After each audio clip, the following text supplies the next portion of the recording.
आप देख रहे हैं VHVC न्यूज।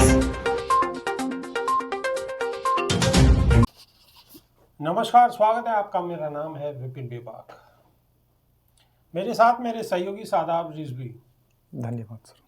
उत्तर प्रदेश के भदोही जिले में सनसनीखेज वारदात सामने आई है। शराब पीने के दौरान हुई कहासुनी के बाद एक शख्स ने अपने चाचा की ईंटों से ताबड़तोड़ हमला करके हत्या कर दी।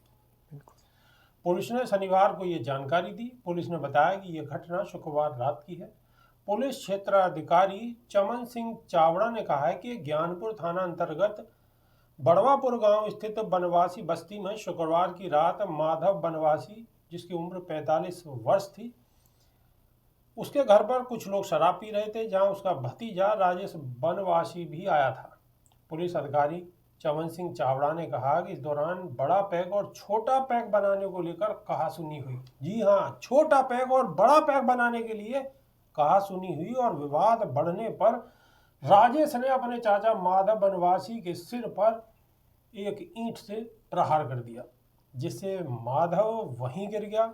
शराब के नशे में राजेश तब तक प्रहार करता रहा जब तक कि उसके चाचा की मौत नहीं हो गई।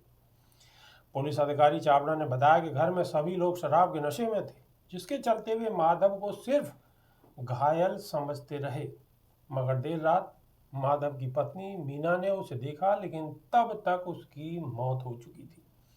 पुलिस ने शव को पोस्टमार्टम के लिए भेजकर मृतक की पत्नी मीना की तहरीर पर राजेश बनवासी के खिलाफ हत्या का मुकदमा दर्ज कर लिया है। जी। पुलिस अधिकारी ने बताया कि राजेश बनवासी को शनिवार को बस्ती से ही एक घर से गिरफ्तार कर लिया गया। इस मामले में आगे की कानूनी कार्रवाई जारी है। लेकिन उत्तर प्रदेश के अंदर शादाब रिजवी लगातार ऐसी घटनाएं सामने आ रही है, मैं पुलिस का कोई खौफ ही नजर नहीं आता। सर, खौफ इसलिए नज़र नहीं आ रहा है क्योंकि जो स्कूल हैं वो तो बंद किए जा रहे हैं और जो शिक्षा के मंदिर हैं उनको भी बंद किया जा रहा है, और बाकी जैसे मस्जिद मंदिर हैं तो उन पर एक दूसरे के प्रत्यारोप में झगड़े फैलाए जा रहे हैं। और रही बात शराब की, जो आपने घटना बताई है, तो विकास कार्य नहीं हो रहा है, लेकिन एक चीज़ का विकास बहुत ज़ोरों शोरों से उत्तर प्रदेश के अंदर दिखाई दे रहा है, जिसका नतीजा आपने खुद लोगों को पढ़ के अपने सुनाया है। यही नतीजा है, क्योंकि विकास होना चाहिए था स्कूलों का, लेकिन हो रहा है शराब के ठेकों का।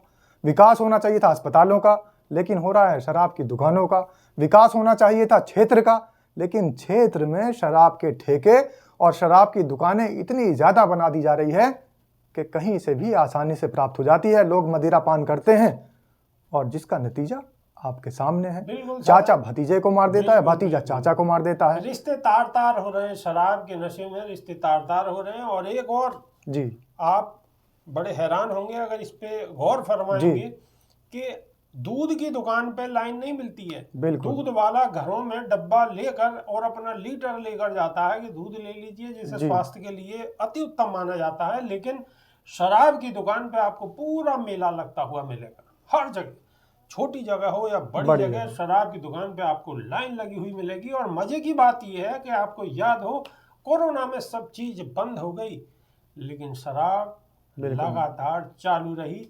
उसकी वजह क्योंकि सरकार को बहुत बड़ा मुनाफा आमदनी होती है, बड़ा मुनाफा होता है। बिल्कुल। और वजह साफ है कि बड़े मुनाफे के चक्कर में ये लोग लोगों की जान से खिलवाड़ कर रहे हैं, लोगों को नशेड़ी बना रहे हैं, शराब का आदी बना रहे हैं।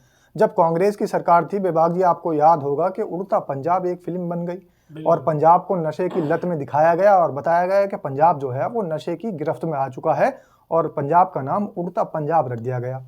लेकिन अब क्या कहेंगे जब शराब के नशे में पूरा प्रदेश डूबा हुआ है और प्रदेश के मुखिया बिल्कुल इस तरफ करवट नहीं ले रहे हैं और आबकारी का मुनाफा कमाने के चक्कर में जगह जगह शराब के ठेके खोले जा रहे हैं। मानक का बिल्कुल ध्यान नहीं रखा जा रहा है, कितनी दूरी मंदिर से होनी चाहिए ये नहीं देखा जा रहा है। तो क्या बेबाक जी अब इसका नाम डूबता प्रदेश रख देना चाहिए, जो शराब के नशे में डूब चुका है? शादाब रिजवी, एक चीज पे और अगर गौर फरमाएं तो पिछले कुछ समय में शराब की दुकानों की जो संख्या है वो काफी तादाद में बढ़ी है। बिल्कुल बढ़ी इसलिए है क्योंकि ठेकेदार हैं। एक दुकान हुआ करती थी, अब उसके आसपास दो दो तीन तीन दुकान है। और यहाँ तक कि आपको एक अंग्रेजी की मिलेगी, एक देसी की मिलेगी, एक महाठंडी नाम से भी मिलेगी आपको कि ये महाठंडी है। तो आपने ये देखा होगा, ये बहुत छोटी छोटी चीज़ें हैं, लेकिन कहीं ना कहीं हमारे आपके आम जीवन में इन सब चीज़ों का बहुत गहरा प्रभाव होता है, और अगर कोई ऐसी घटना हो जाए तो सवाल उठना लाजमी है। बेबाक जी, एक पुराना गाना मुझे याद आ गया है, और वो ये था, मुझे पीने का शौक नहीं, पीता हूँ गम भुलाने के लिए।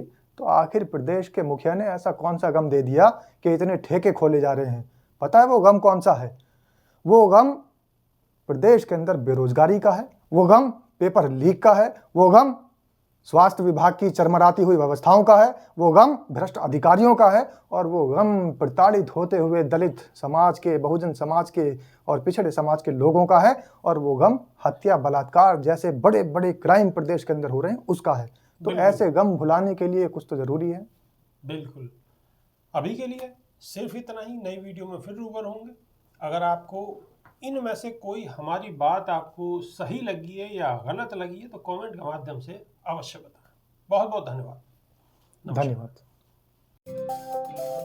रोज की ताजा खबरें सुनने के लिए सब्सक्राइब करें BHPC न्यूज चैनल। साथ ही रोज के नोटिफिकेशन जानने के लिए दबाएं बेल आइकन। साथ ही हमें अपनी राय देने के लिए हमारी वीडियो पर कमेंट करके बताएं और वीडियोस को लाइक और शेयर करना बिल्कुल ना भूलें।